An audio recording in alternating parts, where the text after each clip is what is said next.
Hi everyone, today we have Alyssa from Alyssa's Lizards. We're going to be talking about tips and tricks for keeping reptiles in apartments. Both of us have had multiple living situations, have some good stories, some bad stories, so we're going to be sharing with you guys some of our experiences when it comes to keeping reptiles in apartments. So, all the fun apartment things. Without further ado, let's get into the video. And for those of you who don't know Alyssa's Lizards, she is the TikTok queen. Thank you. I appreciate that. Yes. I appreciate that. Yes. Huge following over on TikTok. Yes. If you haven't checked her out, please do. She is on all the socials at Alyssa's Lizards. And you have a lot of species. I do. I have 12 different animals, 12 different species, ranging from snakes to lizards to one amphibian. So probably what a chameleon. Yes, I do. That is how we met. But I do have a panther chameleon. I'm probably most known for Tarzan, my yellow anaconda, my blue-tongued skink Nilla. I have a legless lizard named Voldemort who hates me, but it's great. And a bunch of New Caledonian geckos and a boa. I got a bunch of species. Yep. So lucky to have her here talking to you guys, and so we're gonna share some of our experiences. So first things first, how do you find an apartment that will take reptiles? Not all of them do, but we have both found that it's a little bit easier with the smaller ones. I know you've done that. Yeah, for me personally, I have specifically sought out apartments that are smaller complexes and not these big giant corporations, because those big giant corporation complexes, they've got all these rules, they've got lawyers, they've got all this fun stuff. All the fine print in their lease. It makes it 10 times harder. And so if it's a smaller complex, they're usually more willing to work with you. Agreed. So I haven't rented in a small complex. Mine have always been the big ones. The pricing is usually good. And pros and cons, right, to all the different apartments. But what do you do in instances where reptiles are not allowed?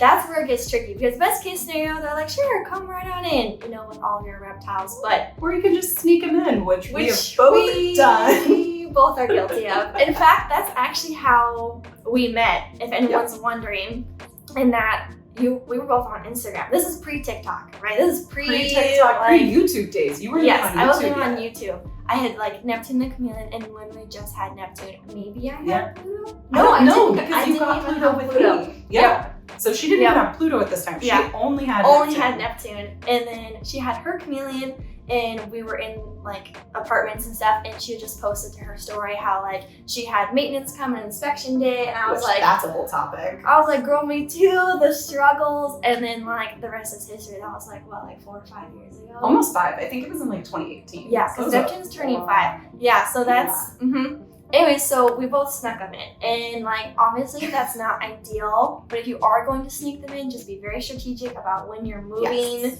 your reptiles in, so you don't have large enclosures going down the hallway. That's important. Some of the cons of sneaking them in are very obvious. You could potentially get evicted or be told to get rid of your pets. So that's a huge con, and it is a risk that you have to be willing to take. It gave me insane extreme anxiety. I was gonna say that, because you're even if you don't get caught, there's always the fear of getting caught. Yeah, always. And then I think maybe we should kind of segue into the maintenance guys, because if no one comes into your apartment, they're not gonna know that you have them. But and also in my experience, maintenance guys, they don't care. Yes, I would agree. They also don't know what's in your lease. True. Because most of them don't even live on the complex. Some of them do, but my guys, my maintenance guys that came in, they didn't care. I have a little funny story about a maintenance guy that happened to me one time. Basically, I had 2 maintenance guys coming in, and one of the maintenance guys was very much more senior. I have seen him numerous times come in and out. He seems to be kind of the manager of the maintenance guys. The other guy was younger and much more just a little crazier. And so he kind of came in and immediately went over to the reptiles and was like, what is this? What do you have in here? And I was like, oh God, don't look. I had one guy ask me, and I was like, plants. It's only plants. I create living terrariums, which isn't a lie. Not a lie. There's plants in there. There are plants in there, but it's not the only thing in there. And he's like, why does this one have an eyeball? I'm like, all right. So my situation, 2 guys came in, and the older guy definitely could tell that, one, I was uncomfortable, and I could also tell that he has the experience to know that you don't mess with what your tenants have in there. You get Get in, in. you do your job, and you get out. And that's how most maintenance guys are. Some of the inexperienced ones may be a little bit nosy and curious, but that's also where having a security camera comes in play. Yes. But he very quickly was like, hey man, let's go. Job's done. Like, let's go. So I could tell the dynamic there. So yes. And if you know they're coming, because they usually give you a heads up, or you know something's broken, or they're doing like the pre-scheduled, you know, whatever stuff. I always try to be home for those. Yes. Like, not all of us have that luxury. Yes. But if you are able to be home, then you can kind of keep an eye and like And if divert you're their able attention. to be home, always stand in between the enclosures and them. Yes. Yeah, or otherwise, I would have a camera Yes. on there. Yeah, and I've always had cameras. Or That's huge. depending how your enclosures are set up, you can always cover them. I've done that with like a black sheet, That's just what so it's not obvious. that's like, what we both did Yeah. when we first were kind of messaging on Yeah. in this whole thing. It was like, okay, how do I hide them? Maintenance is coming tomorrow. What am I gonna do? I personally used blackout curtains that were just black, and I just threw them on top of the enclosures and hoped for the best. Yeah. Well, honestly, like we were saying, like most times they don't care, but that is a consideration if you're sneaking them in. It's just kind of the anxiety of knowing. So we've both snuck them in, and we've both also successfully gotten permission and were able to get them in. In my instance, the complex I did get permission from, because I did the sneaking in thing, and I was like, all right, that's like too much stressful. anxiety. So I was like, all right, I'm gonna find a complex, and like no one was having it. And finally I called when they're like, yep, we take reptiles. I tour it. I'm like, love it. Where do I sign? And I was like, just to be sure you guys are okay with me having reptiles. And they're like, oh no, like those aren't allowed. Pulled a switch and bait there. And I was like, A bait and oh, that's literally like I have to, right? Yeah. If I'm gonna sign this lease, that's non-negotiable. And I was like, so like, what are your concerns? I'm like, well, what if the lizards get out and like cause damage or havoc, or you're not able to catch them, whatever. And I was the like, ridiculousness of that statement, first of all. so I was like, I feel like there's just a lack of education, right? You don't know what you don't know. And so I was like, hey, do you mind if I talk to the manager? So I talked to her, and she was like, oh, like they seem super chill and would be totally fine. Can you like, let's, move it up the ladder to the regional manager. So now I'm talking to the regional manager of this whole complex, because again, it's one of those bigger corporations. And I ended up talking to them like, well, what if they escape? And like, what if they cause, harm to a tenant? Or what if you can't catch them? I'm like, this isn't a bird just like flying around, It's also, or a pterodactyl. I can understand these conversations with snakes, okay? And I have snakes. She doesn't have snakes, but I have snakes. So I get that with snakes. With a freaking chameleon, I was like, the worst that's gonna Come happen on. is he's gonna knock over a plant, which has happened. And I was like, Plenty of okay, times, yeah. so you just clean up, whatever. So what we came to terms with was if I kept locks on the enclosures, which I just bought those like little mini suitcase Yeah, those are locks, easy. whatever. I put the lock on there, took a picture, sent it to them, and took the lock right off. I was like, this Whatever. there's latches, that's fine. It's fine. Anyways, and then the other thing was they wanted me to get a notarized letter of basically saying That's so like, interesting. I hereby am responsible for any damages caused by my chameleon on the property, notarized it, signed it, whatever. And someone else I know was asking for advice. They did the same thing with their complex, and it worked out. So could be something you could offer, but you had another. So my situation, like I said, I was more so doing like smaller complexes because that seemed to make sense for me. It's really cool that you got it to work in a bigger complex, but I just always kind of sought out smaller complexes. Yeah. But I would do the same thing. I would talk to the management and I would let them know, hey, this is my situation. I will say I didn't disclose all the animals that I had, but I did tell them specifically about my chameleon Barney. And so I did, basically I kind of admitted to some and not all, which again, you're taking a risk there anytime you do that. But for me personally, what worked is I just sat down and had a conversation with them. And because it was like a smaller complex and a smaller business, I just sat down with the property manager and I was like, hey, so think about it this way. And this is my favorite analogy to give these people. I love it. I already know what's coming. It's brilliant. First off, as you know, you have to have a pet security deposit for a dog because dogs and cats will cause damage. I mean, that's just wear and tear, just if nothing else. Yeah. Yeah. And so I talked about that. And then I talked about the fact that pretty much all complexes allow fish tanks. Yes. Fish tanks. I don't understand. I will never understand. So you However, have these giant gallons, and then if those break or whatever, like the water the damage flooded. alone that one 20-gallon fish tank could cause is irreparable. Really bad. So if you talk to them about that and basically just say, hey, so you allow fish tanks, you allow fish, right?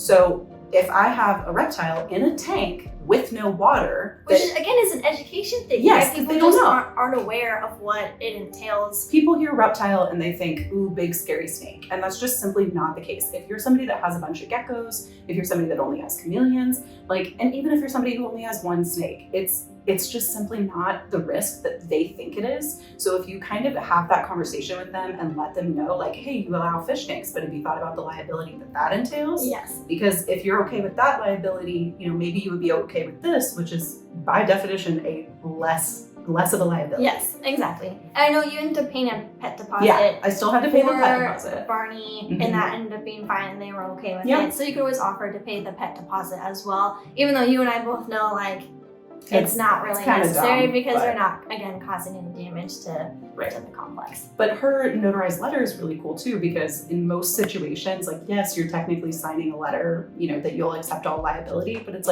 you as the educated reptile keeper know that it's not a minimal liability. risk, right? Like I said, the actual damage that would be caused is minimal, if anything. If that, at best. Okay, so now we've kind of talked about how do you get them into the complex, but what do you do once they're actually in there, and what are some considerations with that? Yeah. So first thing I always think about is smell, right? Is it gonna be smelly? And it's hilarious, the amount of comments that I get on my TikTok anytime I have a post go viral of my reptile setup and how many I have, people immediately start commenting, I can only imagine the smell. Ugh, the smell. I always say What it's smell? like an earthy Yes. smell, because you have the plants, the soil, it's obviously a little more humid Yes. because of the moisture in the water and things like that. But beyond that, I feel like there's not It much literally smell. just smells like the garden section at Lowe's. That's it. It smells like plants. It smells like your outdoor Maybe. garden. It's especially for me because I have all bioactive, you have all live plants. That's really all that it smells like. And of course, if an animal poops, They clean it. It's No not smell biggie. like poop until you clean it. Yeah. That's just what happens. And then the other one is just bugs. I would if you're not on top of cleaning your bug, containers, whatever you end up keeping them in. Those are gonna A smell. dead superworm is bad. I will gag just thinking about it. They're the worst. Honestly, the worst. So as bad. long as you're on top of, basic care and maintenance, right? Clean your enclosures, clean your bugs, then I feel like the smell is very minimal. Minimal at most. It's really not a huge bad. concern. So we're at smell, so then noise and light, I feel like are another things, especially if you're a night owl or you're a big gamer. I know a lot of people will put their, reptile enclosures near their desks or whatever, or in your living room. I had my guys in my living room because I was in a 1-bedroom, 1-bath originally. I'm currently in a studio, so my reptiles, essentially I have my living room space, my reptiles create a fake wall, and then I have my bedroom space. Yeah. So I have to be really careful at night, and I am a night owl, so I have to be really careful at night not to have too many lights on at night and not be having, my TV on. I turn my brightness down, all of that, just because I don't want to affect their day and night cycle. And with chameleons in particular, because they're diurnal species, in which, means they go to bed at night and then they're awake during the daytime. Some people will take a curtain and kind of cover them, especially if you're watching a lot of TV. My guys didn't mind to the TV light. If I had an overhead light, that would wake them up. Yeah. But the TV light seemed fine. So that's something with the lights. And then with the noise, chameleons at least don't have external ears. Yeah. And so they're more concerned about the vibrations. I know you had mentioned if you have neighbors upstairs. I currently have somebody that has a puppy upstairs, and I love all puppies. Oh my gosh. And this one is adorable, but it definitely gets the zoomies at least once or twice a day. Of course. And I have noticed, because they're above me, I have noticed that Barney specifically, my chameleon, he very much kind of tenses up and kind of starts looking around when that's going on. So those vibrations for snakes or chameleons or any animals that don't have external ears, they're very sensitive to those vibrations. So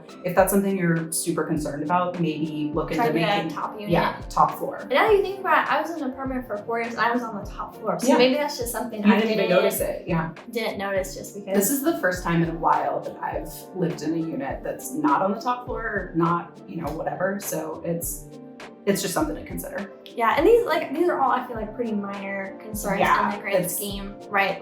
It's not gonna harm them. It's just it could potentially be mindful of, or just be aware of, right? Yeah. If you're noticing abnormal behaviors, maybe that's why. Maybe think about it.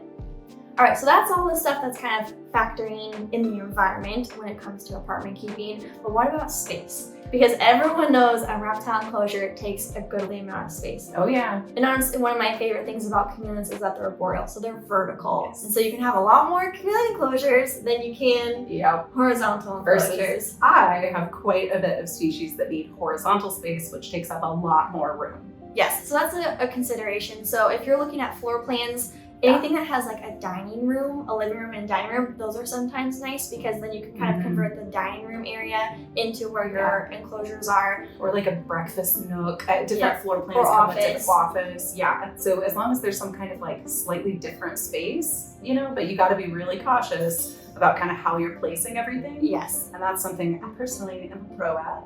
Yes. She had these little paper cutouts, I kid you not, as like little Tetris. Now I'm smarter. Now I do it on an iPad. I'm not that much of a loser. But it works. It works. But the space is definitely a consideration. Yeah, it's huge. And then I ended up doing a 2-bedroom, 2-bath. Obviously budget. Yeah. Taken into account and everything and what's in your price point. But having that separate bedroom was nice because I had them in my living room, and you have to keep in mind with foot traffic, right? Of like, where are you placing them within your home? Do you have them in a separate space? Do you have additional pets? Do you have a cat or a dog? So you need to kind of seclude them. Do you have kids who are going to be running around? Do you have a lot of people coming into your home? So being mindful of like where in your floor plan you're putting your enclosure space off of foot traffic is also important. Absolutely. Foot traffic's huge. For me, like I said, I'm in a studio, so they were going to be like right in the middle space, but I knew that I would be spending the majority of my time at my desk, on my couch, or like on my bed essentially. And so I'm pretty much, me and my fiance are pretty much the only people that are around that often. So I knew that I wouldn't be having a lot of people in. So it wasn't a huge concern. But like she said, if you have a dog, if you have a cat, like you really have to think about where is going to be best for them to have their privacy and for them to feel safe and secure, because absolutely that's huge with reptiles. And then also outlets, right? Everyone knows when you're keeping reptiles, you're dealing with misters, electrical, lighting, We're timers, basically many untrained electricians over here. So being considerate of how you're distributing your lights and electrical out wattage, power, whatever, into your outlets is something to be mindful of. You want to be really careful to make sure that you know how much. I actually asked my maintenance guys how much each outlet could hold wattage wise, and because of that I kind of calculated how much all of my electrical system's wattage was going to be, and I made sure to separate everything out onto 2 different outlets so that it wasn't too much on one outlet. Yep. And quantity definitely makes a difference. If you have like 1 or 2 enclosures, you're not fine. a concern. You're but fine. if you have, how many are you at right now? I'm at 12. Double digits, then that may be something that you want to take into consideration. With chameleons in particular, one thing that we have to be concerned about is water, right? Misting, drippers, foggers, it's just a large quantity of water inside of your apartment. Kind of negates my whole aquarium analogy, but that's okay. We don't have to tell them. We're not that. talking like 20 gallons though. We're just talking, a little bit of misting, it's fine. So having your walls getting sprayed over time can be problematic. So I end up using custom backgrounds behind my enclosures. If you go to petbackdrops.com and use code Neptune1, you can get a discount through that. But those are great because not only do they look super cool, but it also protects your walls. If you're struggling with humidity, that can help as well. And just in general, this is a brief side note, but I would just in general do some kind of background or even just something along the back, because it's going to help your animals feel more safe and secure. That's a huge thing that I do with all of my snakes. Yep, you use vinyl, right? Yeah, I get my black vinyl on Amazon. You can find my links, and I just put it on there, and it helps them feel more secure. Yep. So just in general, that's a good idea. And if you have multiple reptiles as well, it can act as that visual barrier. Yes, because you don't want them to be able to see each other. Again, it's all about their safety and security and the safety of your walls. Yes. So it's also important that you have some sort of drainage system worked out. Most people will drill holes in the bottom, have some sort of bucket to catch it. I have gone through a lot of trial and error when it comes to my drainage. In my first complex, I actually lived there for quite a few years and didn't realize that there was getting water that was going behind the enclosure, like through one of the corners, and ended up causing water damage to the wood floor. So you have to pay for, which is not fun. So she gave me a pro tip when I moved into my new apartment.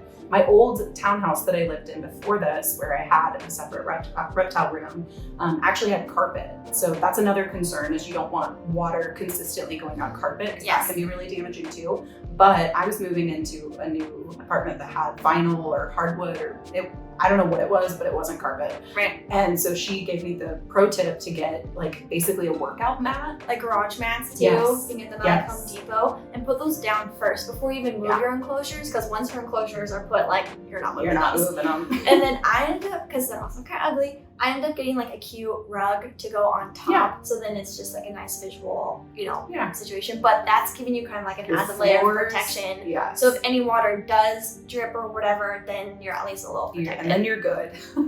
That's it. That's always important. And it's been wonderful for me. So she gave me that tip and I've used it. It's been great. So we've got the enclosures, we've got the animals, we've got all that going, but now we've got bugs. Ooh, and anyone who knows. Honestly, the bugs might be worse than having the reptiles in the house. At least for me, I'm not a bug girl. Can we talk about the noise of dubia roach feet going? It freaks when you're me trying out. to like watch your TV show, it's all peaceful and calm, and then they're awake because I'm pretty sure they're not. They are whatever, and they're like, and then they're just scritching around in their little, wherever you keep them. I keep them in the cups they come in. Yes, I try to keep them separate from my living space so that I can't hear them. But really, that's the only consideration. Like, as long as you're keeping them clean, and the noise, honestly, is minimal. It's not bad. I can only hear it if I leave them sitting out on my counter by accident. As long as most of the time I keep mine in a drawer or in my lockers that I use. So as long as they're in a closet or something, you're not going to hear it. Don't sweat it. But don't tell the property managers. If they find out that you have thousands, if not at least hundreds of roaches by choice in your home, like whatever they do, don't tell them you have bugs. You can tell them you have reptiles, don't tell them you have bugs. Don't do because that. There's no way to rationalize to any apartment complex that it's okay to have roaches. Yeah. Even if you know, and I know, and everyone knows that they're not going to breed, like they're not going to be in infestation, whatever. They don't care. All they hear is roach, and the answer's no. Yep. And then you go to your mail package room or whatever, and you like get your box and it says live bugs, and you're just like. I actually one time had my live bugs delivered to the front office and not to my door. That's happened to me. And the box literally says live insects on it, and I was like, that happened to me. Oh, it was awful, and it's like a neon green sticker. It's live bright. Insects or whatever. It's either neon green, neon orange is bright, and you can't miss it. I will say that complex did know I have reptiles, so I'm like, this is what they eat. Sorry. Mine did not. And I said they were worms.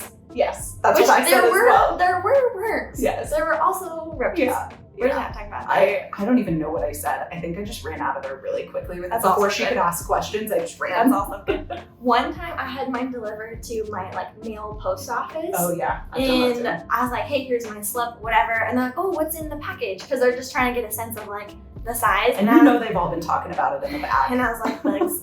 And they're like, what? I was like, They're like, what? I was like, worms, roaches, whatever. And then they have the audacity to be like, oh, I think we saw one escape. I'm like, no, you didn't. That was not my bug. They're that in was a container. That in was a container. someone else's bug. Don't put that on me. Anyways, she like comes back and she's like, here you go. Like, why do you need bugs? And I was like, reptiles, whatever, blah, blah, blah. You know, it's all good, But yeah, just don't tell the property managers that, because that will absolutely seal the deal that you will not get that apartment. Yeah.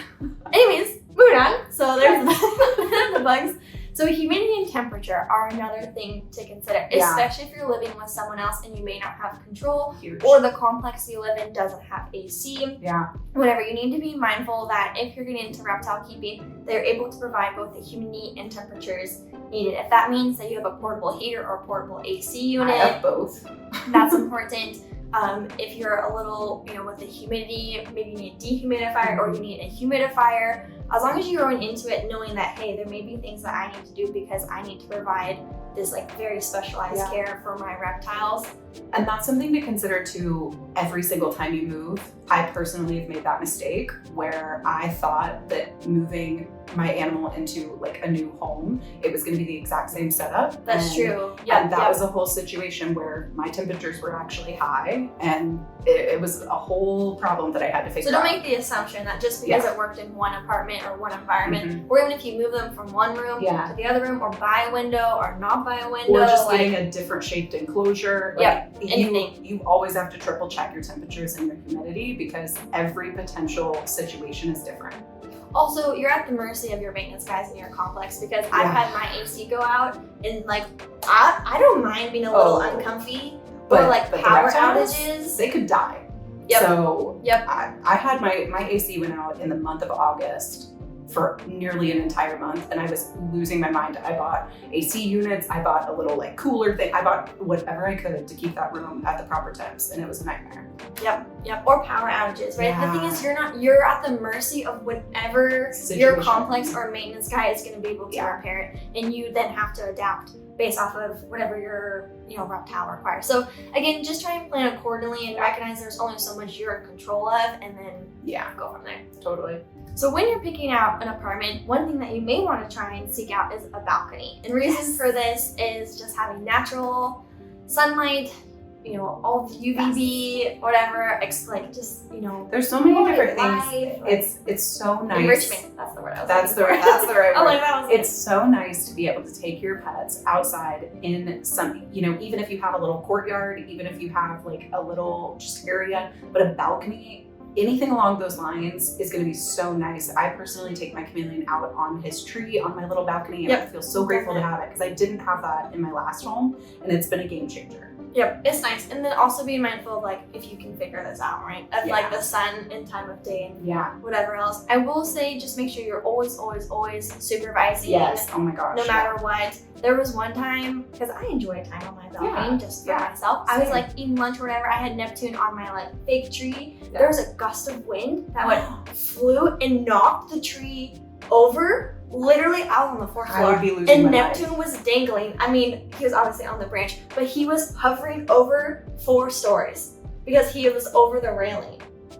Do you know how I'm gonna tear up. It's like your kid running into traffic. I was like, oh my god, just freaking out. Oh so needless to say, I then had like weights. I'm talking like dumbbell weights, and I put those in the pot of the tree because I'm like, you're not moving. Because you just never know. So I will say, word to the wise, like make sure they're supervised. Make sure it just always be out there. That's just being responsible. You just want to be careful because you never know when something like that could happen. Yes. Anyways, so balcony might be a nice to have. It's been great. I went from no balcony to balcony, and trust me, it is worth it if you can get one.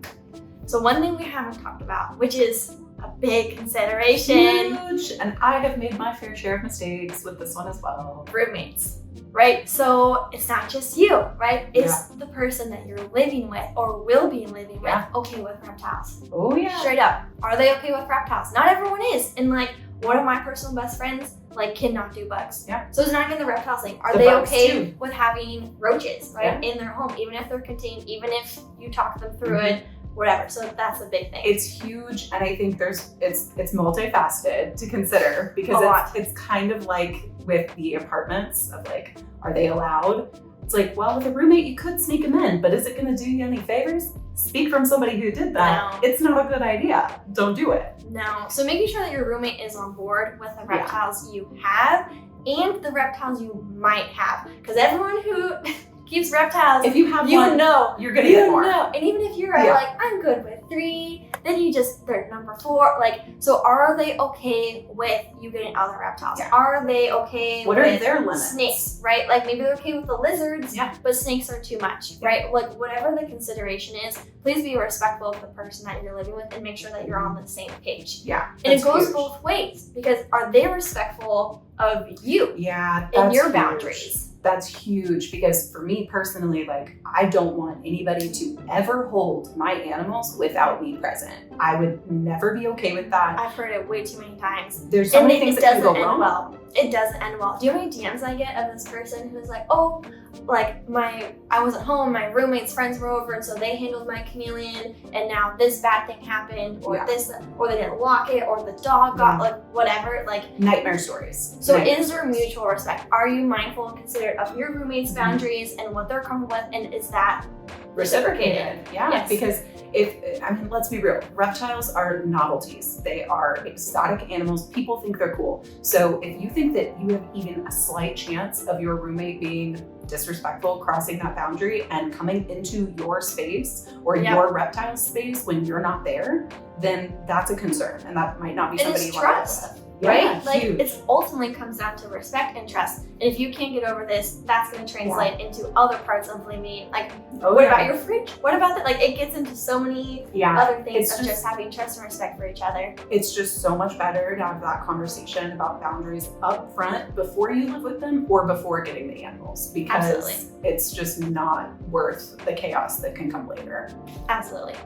One of the pros of having roommates could be that they'll watch your reptiles while you're out of town. Always nice. So that could be an added bonus. It could be, but you have to make sure that, number one, they are going to respect your boundaries, you know, if you don't want them handling them, stuff like that. But also, are they not afraid in order to be able to feed your pets? With the bugs, with the frozen rats, with all the things that come with being a reptile? Yes. So there's pros and cons, and like there's definitely some vetting you want to do with your roommate to decide if they're a good person to care. But if they're passionate about animals and they're willing to learn about reptile care, then maybe that's an added bonus. Yeah, but definitely something you want to have in that conversation that we talked about before. Yes.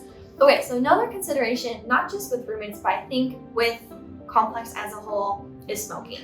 Or any smoke. So this is candles, incense, whatever. Anything that goes in the air can potentially be an issue with your reptiles. And that is something I'm really, really sensitive about. I have had a horror story in an apartment that basically somebody in the complex was smoking and it was coming in through my air vents, and my chameleon got super sick and I took him to 3 different vets. It was a nightmare. Yep. So not only if you have roommates, are you going to make sure that they're not smoking, they're not burning candles in your space? I think as long as it's in a separate area of the home and well ventilated, it's usually okay.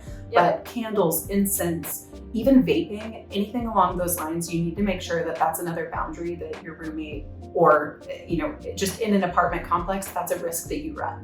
Yep. And I know you had issues where you ended up moving because it got so bad. It was so bad. And actually, this was one of the times that I was really grateful. I said earlier in this whole video, we were talking about, you know, letting your complex know. Yes. And this was one of the times that I had gotten permission for my chameleon to be in there. And I actually was able to utilize all of my vet bills, my vet receipts, everything, photos of my sick chameleon, everything, and saying, hey, I paid a pet deposit to safely have this animal in your complex. Somebody in your complex is not allowing me to live in a safe manner with my animal. And I even used the phrase of like, if it's doing this to my animal, what is it doing to me? Right. And they allowed me to break my lease and move without any additional charges, any of that, because it was such a dire situation. And because I had let them know that I had the pet in there. So it worked out.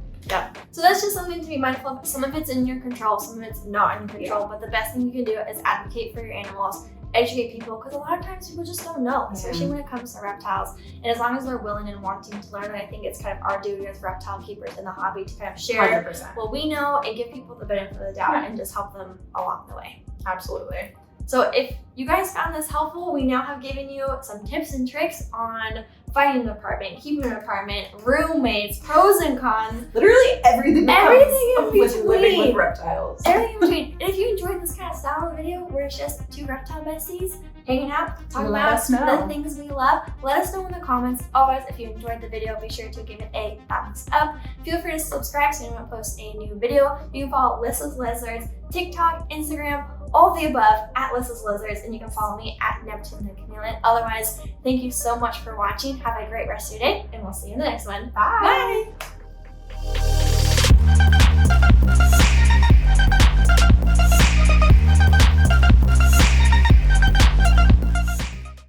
Apartment keeping's not a thing. It's a part of reptile keeping in apartments. I didn't even catch that. We're very robotic. We'll get better.